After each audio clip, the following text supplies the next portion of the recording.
سعد آپ مجھے بتائیں گے تو میں کچھ بول پاؤں گی. آپ کو جو بھی پریشانی ہے پلیز مجھ سے شیئر کریں, میں آپ کی بیوی ہوں. اس نے خود ہی سعد کے ہاتھ پر اپنا ہاتھ رکھا. جب اگلے ہی لمحے سعد اٹھ کر کھڑا ہو گیا جیسے اس نے اپنی بیوی کو نہیں کسی کرنٹ کو چھو لیا ہو. تم پلیز دور رہو مجھ سے. وہ دور صوفے پر جا بیٹھا تھا جبکہ اس کا یہ انداز ہیر کو بری طرح شرمندہ کر گیا تھا.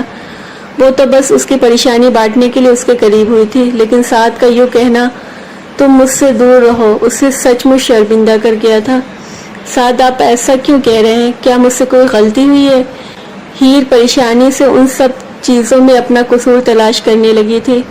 نہیں تمہارا کوئی قصور نہیں ہے. میں بہت بڑی مشکل میں پھنس چکا ہوں ہیر, بہت بڑا مسئلہ ہو گیا. مجھے تمہیں بتا بھی نہیں سکتا کہ کیا ہوا ہے. وہ پریشانی اسے اپنا سر ہاتھوں میں پکڑے اسے بتا رہا تھا. سعد جب تک مجھے بتائیں گے نہیں مجھے کیسے پتا چلے گا کہ آپ کو کیا پرابلم ہوئی ہے؟ کیا آپ کو کچھ فائنینشیل مسئلہ ہو گیا ہے؟ دیکھیں میرے پاس زیادہ تو کچھ نہیں ہے, لیکن میں بھائی سے بات کر کے آپ کی. نہیں ہیر, مجھے پیسوں کا کوئی مسئلہ نہیں ہے. اگر مجھے پیسے چاہیے ہوتے تو میں لالا سے مانگ لیتا. مجھے کچھ بھی چاہیے ہو تو میں ان سے کہوں گا. انہوں نے خود مجھے کہا ہے کہ وہ میری ہر طرح کی پرابلم کو حل کریں گے. لیکن کیا؟ اس کے خاموش ہونے پر وہ پھر سے پوچھنے لگی تھی. اس کا دل چاہا کہ وہ اٹھ کر اس کے پاس چلی جائے, لیکن وہ نوٹ کر رہی تھی وہ خود اس سے دور بھاگ رہا ہے. وہ اسے کچھ بتانے ہی والا تھا کہ اس کا فون بجنے لگا. ہیر مجھے بہت ضروری کام ہے, میں تھوڑی دیر میں واپس آتا ہوں. وہ بس اتنا کہہ کر اپنا موبائل لے کر باہر نکل گیا تھا جبکہ وہ اسے جاتے ہوئے دیکھ رہی تھی. یہ سب کیا تھا وہ سمجھ نہیں پائی, لیکن سعد کی پریشانی نے اسے بھی پریشان کر دیا تھا. اسے کیا پریشانی تھی, کیا مسئلہ تھا, اسے کچھ بھی سمجھ نہیں آ رہا تھا. لیکن یہ سمجھ چکی تھی کہ ضرور کوئی بہت بڑی بات ہے جس کے لیے وہ اتنا زیادہ پریشان تھا. وہ واپس کمرے میں آیا. وہ اسی بیڈ پر بیٹھی اس کے واپس آنے کا انتظار کر رہی تھی. مجھے کہیں باہر جانا ہوگا, تم ایسا کرو چینج کر کے آرام کرو اور دروازہ اندر سے بند کر دینا, اور کسی کو بتانا مت کہ میں کہیں باہر گیا ہوا ہوں. وہ چینج کرنے کے لیے واش روم میں جا چکا تھا. واپس آتے ہوئے اسے بتانے لگا جبکہ وہ صرف ہاں میں سر ہلا کر اٹھ گئی تھی. اس کے شوہر کو کیا مسئلہ تھا؟ وہ اتنی رات کو کہاں جا رہا تھا؟ اسے کس کا فون آیا تھا؟ سوال تو بہت تھے اس کے پاس, لیکن فی الحال وہ پوچھنے کی ہمت نہیں کر پائی تھی. سعد کے چلے جانے کے بعد اس نے اٹھ کر دروازہ بند کیا اور اپنے کپڑے نکال کر چینج کرنے چلی گئی. اپنے جس پر یہ سرخ رنگ دیکھ کر آج کتنی نگاہوں میں اس نے اپنے لیے رش دیکھا تھا. کتنا عجیب احساس تھا. وہ سعد کی بیوی بن کر اس کے گھر میں اس کے کمرے میں آئی تھی, لیکن وہ کہیں جا چکا تھا. یہ حقیقت تھی کہ وہ سعد کو لے کے بہت آگے کی نہیں سوچ رہی تھی, لیکن پھر بھی ہر لڑکی کی طرح اس کے بھی کچھ ارمان تھے جنہیں سعد نے پہلے ہی اگنور کر دیا تھا. ہیر چینج کر کے واپس آئی تبھی اس کے دماغ میں بہت سارے سوال گردش کر رہے تھے. نیند کوسوں دور تھی اس لیے وہ کھڑکی کے قریب آ کر رک گئی. وہ آسمان پر چاند کو ہزاروں ستاروں کے بیچ دیکھ کر بے ساختہ مسکرائی تھی. اس سے پہلے وہ کھڑکی سے ہٹتی اس کا دھیان نیچے کی طرف گیا جہاں باہر اسے ایک آدمی باہر لان میں ٹہلتا ہوا نظر آیا. اس کے کندھے پر ایک بچہ تھا جسے وہ شاید سلانے کی کوشش کر رہا تھا. اسے تو وہ آدمی پاگل ہی لگا تھا. اتنی سردی میں وہ ایک بچے کو باہر لیے گھوم رہا تھا جبکہ اس نے بچے کو کمبل میں بہت اچھی طریقے سے کور کیا ہوا تھا, لیکن وہ خود بالکل بھی کور نہیں تھا. ٹراؤزر کے ساتھ شرٹ پہنے وہ پیروں میں سلیپر پہنے ہوئے تھا. اور یہ بھی ہیر نے اس وقت نوٹ کیا جب وہ روشنی کی طرف گیا تھا. اس کے چہرے کی طرف نہ تو دھیان گیا تھا نہ ہی اسے دیکھنے کی خواہش مند تھی, لیکن اس سے بچے کو لے کر پریشان ہو رہی تھی جو بہت برے طریقے سے رو رہا تھا. شاید وہ بچے کا باپ تھا.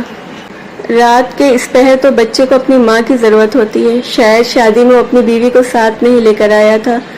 گھر میں بہت سارے مہمان آئے ہوئے تھے. یقیناً وہ بھی شادی پر آیا کوئی مہمان تھا. یقیناً سعد کا کوئی رشتہ دار تھا. وہ اسے دیکھ ہی رہی تھی جب ایک آدمی بھاگتا ہوا اندر آیا. وہ اس سے کچھ کہنے لگا. وہ آدمی کون سی چیز لے کر آیا تھا اسے بالکل بھی سمجھ نہیں آ رہا تھا, لیکن اس نے اس بچے کو پکڑایا تو بچہ رونا بند کر چکا تھا. تھوڑی دیر کے بعد اس آدمی کے ساتھ اپنی ساس کو دیکھا تھا جو اس سے کچھ کہہ رہی تھی. اس کی ساس نے بچے کو اپنی طرف کرنے کی کوشش کی تو وہ اس آدمی کے کندھے سے چپک گیا. ناکامی سے پیچھے ہوتے ہوئے اس کی ساس اندر کی طرف قدم بڑھا دیے. جب اس آدمی کی نظر سامنے اس کمرے کی طرف اٹھی تو اس نے اگلے ہی لمحے خود کو پیچھے کر لیا تھا۔ وہ نہیں جانتی تھی کہ سعد باہر کسی کو بتا کر گیا ہے باہر جانے کے بارے میں یا نہیں، اس لیے وہ کسی کے سامنے آ کر خود کسی کا سوال برداشت نہیں کر سکتی تھی۔ اگر اس آدمی نے اسے دیکھ لیا ہوتا تو یہی سوچ رہا ہو کہ پہلی رات کی دلہن کھڑکی پر کھڑی کیا کر رہی ہے۔ وہ تو اس آدمی کو جانتی تک نہیں تھی، اسے تو بس اتنا ہی بتایا تھا کہ اس کی ساس کو ایک بے حد خوبصورت بہو چاہیے تھی، جس کی وجہ سے اس نے خاندان کے باہر اپنے بیٹے کے لیے رشتہ ڈھونڈا تھا، جبکہ اس سے یہ بھی پتا تھا کہ سعد کے بابا صرف 2 بھائی تھے، وہ بھی آپس میں سوتیلے۔ ان کی ماں نے 2 شادیاں کر رکھی تھی۔ پہلی شادی ان کی کسی گاؤں کے وڈیرے سے ہوئی تھی جو کامیاب نہیں ہو سکی، لیکن اس میں سے بھی انہیں ایک بیٹا تھا، جبکہ دوسری شادی ان کے سعد کے دادا سے ہوئی تھی، اور دوسری شادی میں سے ان کا ایک ہی بیٹا تھا جس کی اولاد سعد تھا۔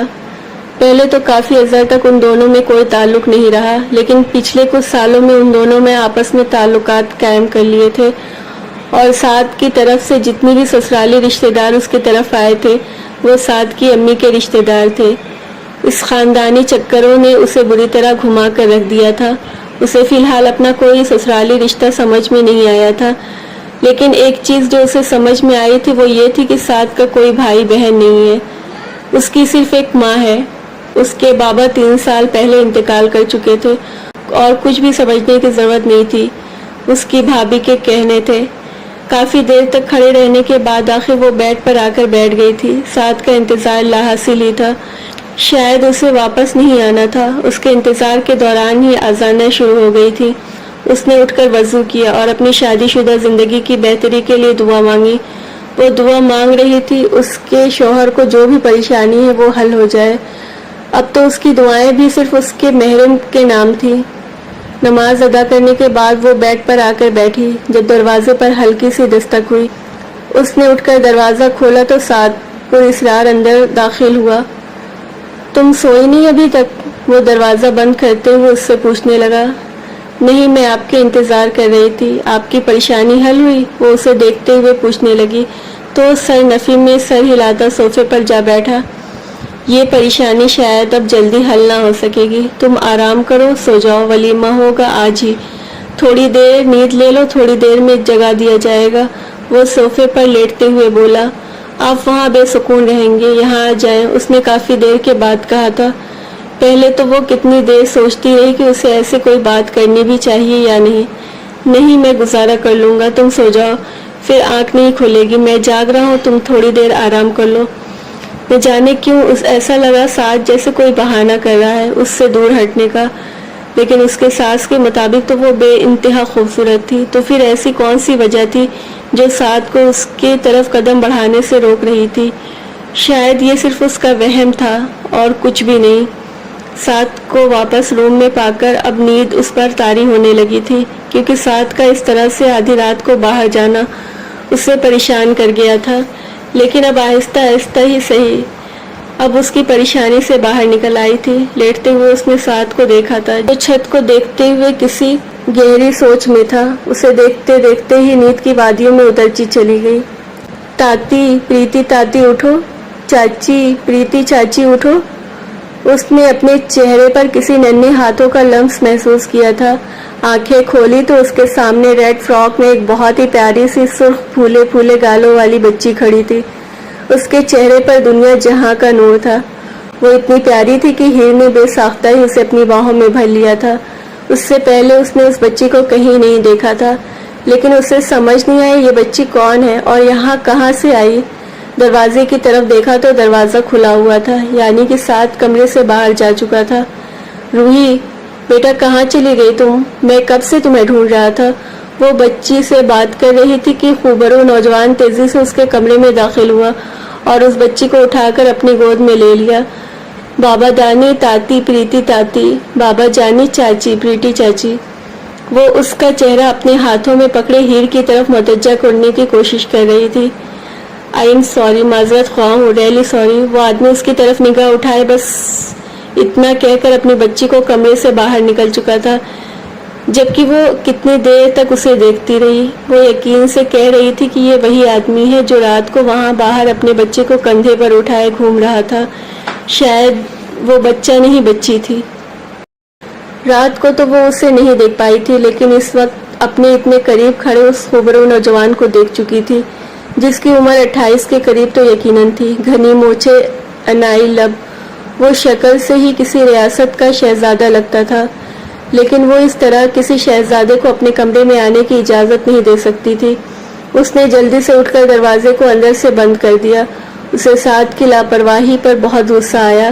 کیسا آدمی تھا، اپنی ایک رات کی دلہن کو یوں کمرے میں چھوڑ کر باہر نکل گیا اور جاتے جاتے دروازہ کھلا رہنے دیا۔ وہ اپنے غصے پر قابو کرنے کے لیے دروازے کی طرف بڑھی تھی کہ جب اچانک اس کا پیر مڑ گیا۔ اچانک لڑکھڑا کر وہ گری تھی کہ جب کسی مضبوط آہنی باہوں نے اس کے گرد حصار کھینچ لیا۔ اچانک ہونے والی اس افطار پر ہیر کی سانسیں مشتعل ہو گئی۔ کسی کی انگلیوں کے لمس کی حدت اپنی کمر پر محسوس کرتے اسے گھبراہٹ نے آن لیا تھا۔ وہ سر اٹھا کر دیکھنے کی ہمت خود میں نہیں کر پائی تھی، لیکن بے حد قریب سے آتی مردانہ پرفیوم کی خوشبو نے اس کے حواسوں کو اپنے سحر میں جکڑ لیا تھا۔ اس کی دھڑکنوں میں اشتعال برپا کر گیا تھا، جبکہ اسے سنبھالنے کھڑا شخص بھی شاید اسی طرح کی کیفیت میں تھا۔ آئی ایم سوری، میں دوبارہ آپ کو زحمت دے رہا ہوں۔ میری بیٹی کا جوتا آپ کے کمرے میں رہ گئے، وہ وہاں پڑا ہے۔ ابھی سمجھ نہیں اسے تو اتار کر ہاتھوں میں رکھ لیتی ہے اور پھر کہیں بھی پھینک دیتی ہے۔ آپ کے پاس یہاں بیٹھی تھی، اس لیے شاید وہ خود ہی کمرے میں بے جھجک داخل ہوتے ہوئے اپنی بیٹی کا جوتا اٹھا کر اسے بتانے لگا تھا۔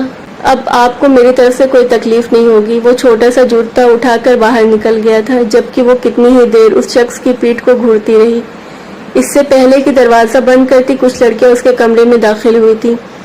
اس کے ساتھ ہی ایک پارلر والی بھی تھی جو یقیناً اسے تیار کرنے آئی تھی۔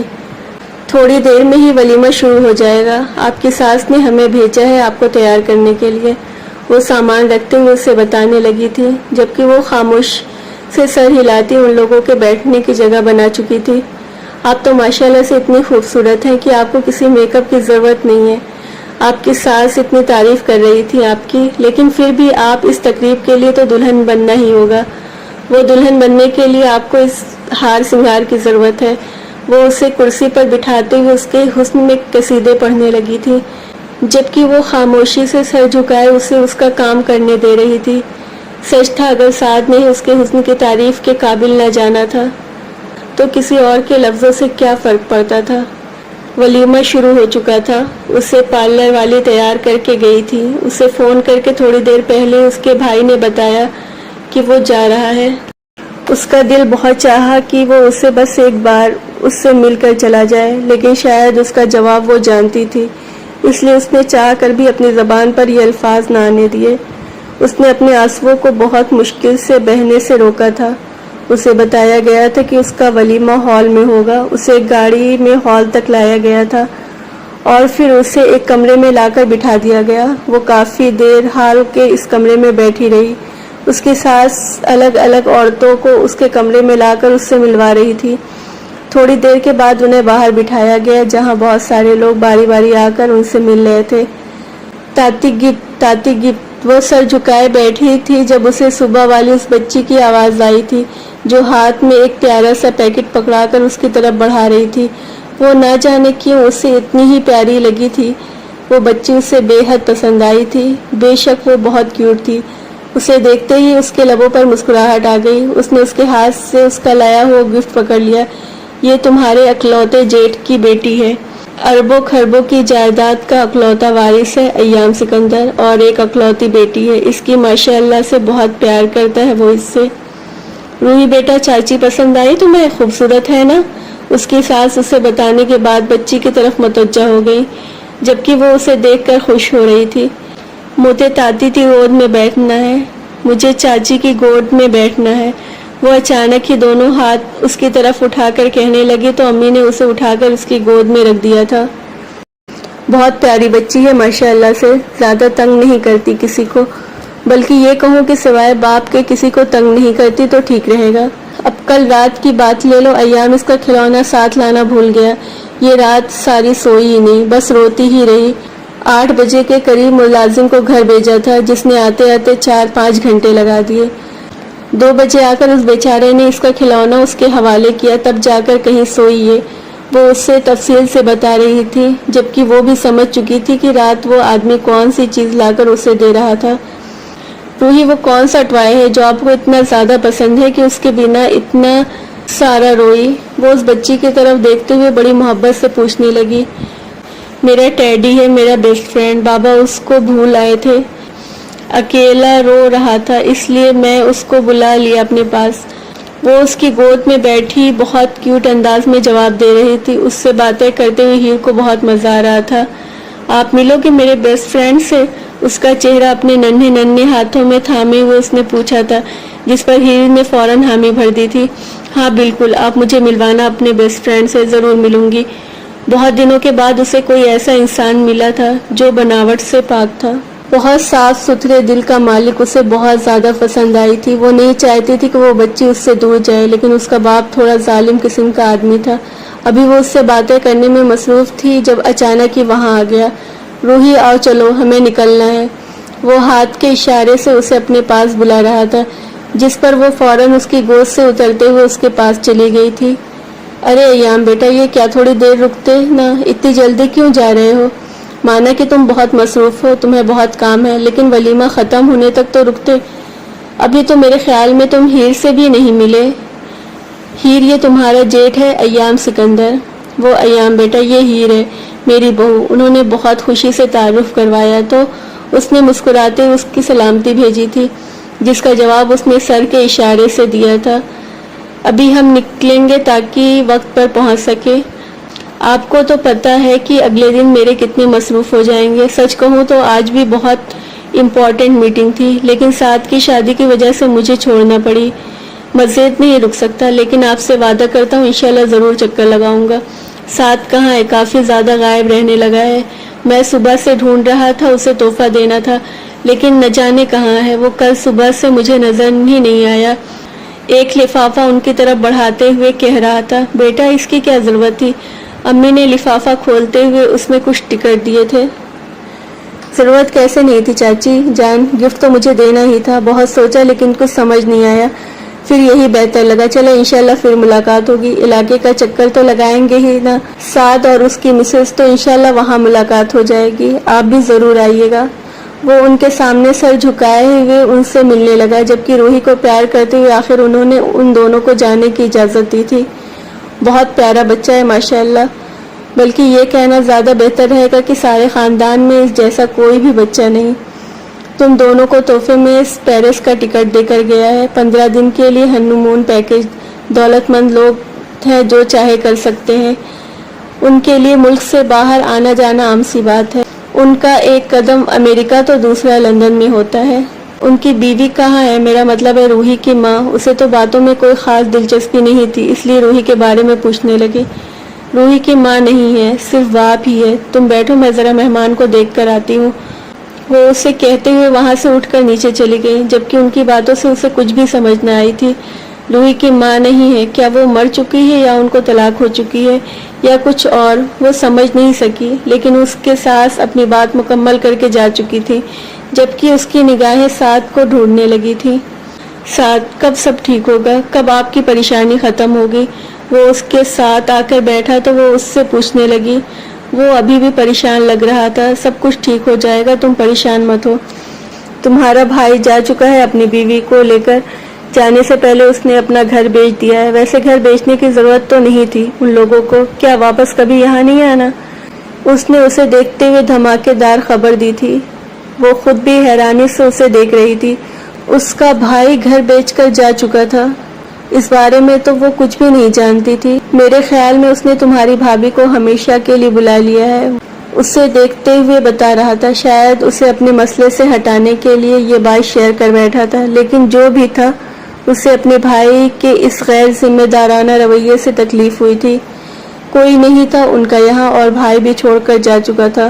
اگر اس سے بھی اچھی امید نہیں تھی، اتنی بری بھی نہیں تھی۔ امی لالا کہاں ہیں؟ کہیں نظر نہیں آ رہے۔ اس کی ماں کے پاس آ کر بیٹھی تو وہ پوچھنے لگا،